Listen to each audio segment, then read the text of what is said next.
Welcome to Just the Word, where we're reading through the Bible in 1 year. And I'm Net. Today's reading will come from Psalms chapter 16 and 17, and from Matthew chapter 16 and 17. Psalm chapter 16. Keep me safe, O God, for in you I take refuge. I said to the Lord, You are my Lord. Apart from you, I have no good thing. As for the saints who are in the land, they are the glorious ones in whom is all my delight. The sorrows of those will increase who run after other gods. I will not pour out their libations of blood or take up their names on my lips. Lord, you have assigned me my portion and my cup. You have made my lot secure. The boundary lines have fallen for me in pleasant places. Surely I have a delightful inheritance. I will praise the Lord who counsels me. Even at night, my heart instructs me. I have set the Lord always before me because he is at my right hand. I will not be shaken. Therefore, my heart is glad and my tongue rejoices. My body also will rest secure, because you will not abandon me to the grave, nor will you let your Holy One see decay. You have made known to me the path of life. You will fill me with joy in your presence, with eternal pleasures at your right hand. Psalm chapter 17. Hear, O Lord, my righteous plea. Listen to my cry. Give ear to my prayer. It does not rise from deceitful lips. May my vindication come from you. May your eyes see what is right. Though you probe my heart and examine me at night, though you test me, you will find nothing. I have resolved that my mouth will not sin. As for the deeds of men, by the word of your lips I have kept myself from the ways of the violent. My steps have held to your paths. My feet have not slipped. I call on you, O God, for you will answer me. Give ear to me and hear my prayer. Show the wonder of your great love, you who save by your right hand those who take refuge in you from their foes. Keep me as the apple of your eye. Hide me in the shadow of your wings from the wicked who assail me, from my mortal enemies who surround me. They close up their callous hearts, and their mouths speak with arrogance. They have tracked me down. They now surround me, with eyes alert to throw me to the ground. They are like a lion hungry for prey, like a great lion crouching in cover. Rise up, O Lord, confront them, bring them down. Rescue me from the wicked by your sword.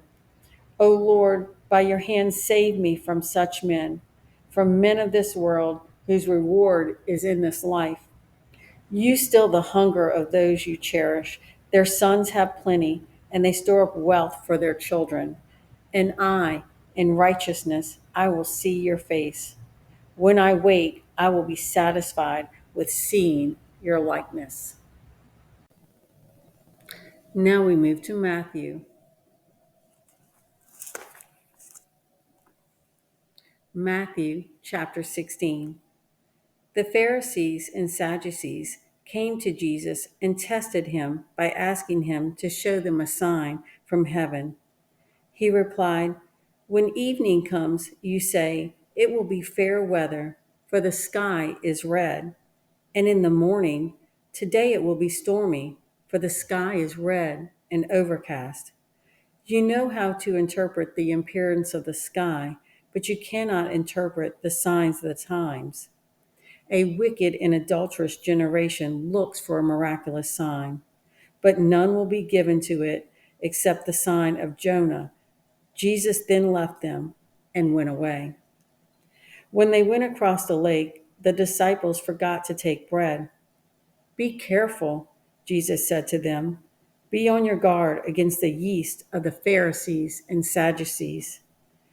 They discussed this among themselves and said, It is because we didn't bring any bread.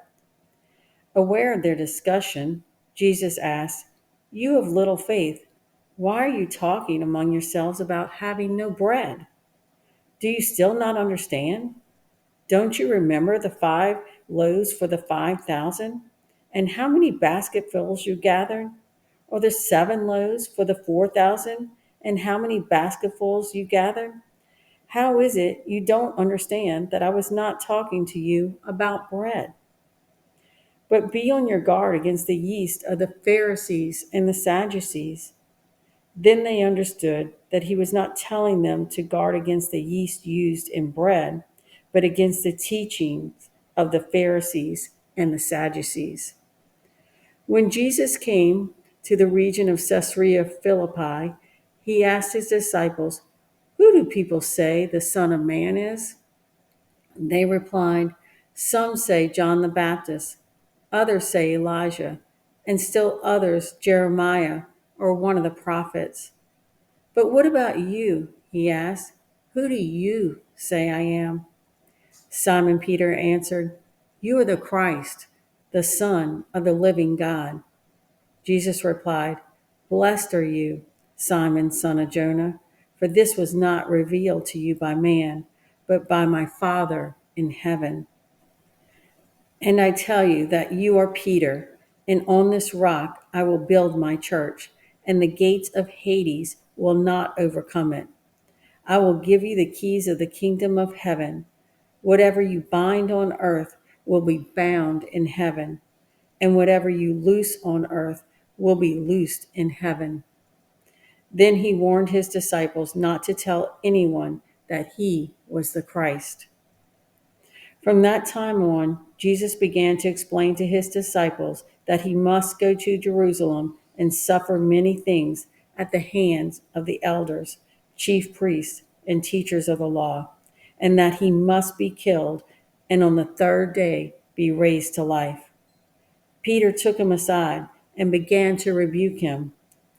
"Never, Lord," he said, "this shall never happen to you." Jesus turned and said to Peter, "Get behind me, Satan. You are a stumbling block to me. You do not have in mind the things of God, but the things of men." Then Jesus said to his disciples, "If anyone would come after me, he must deny himself and take up his cross and follow me. For whoever wants to save his life will lose it, but whoever loses his life for me will find it.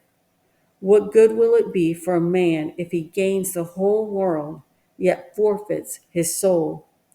Or what can a man give in exchange for his soul?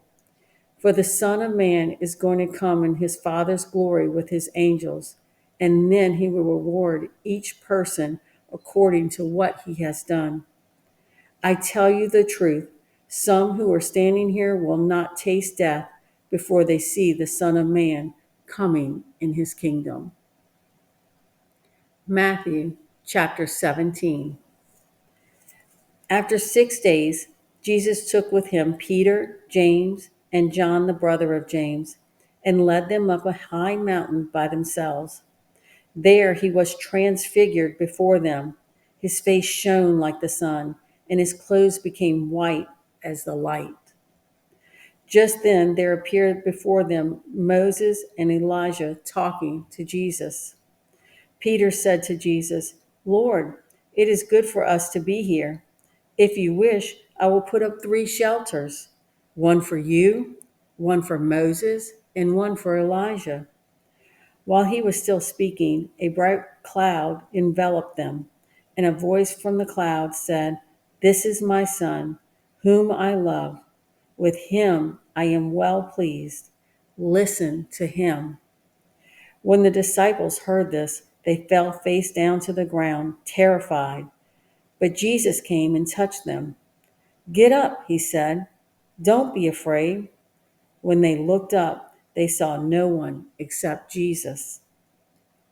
As they were coming down the mountain, Jesus instructed them, "Don't tell anyone what you have seen until the Son of Man has been raised from the dead." The disciples asked him, "Why then do the teachers of the law say that Elijah must come first?" Jesus replied, "To be sure, Elijah comes and will restore all things.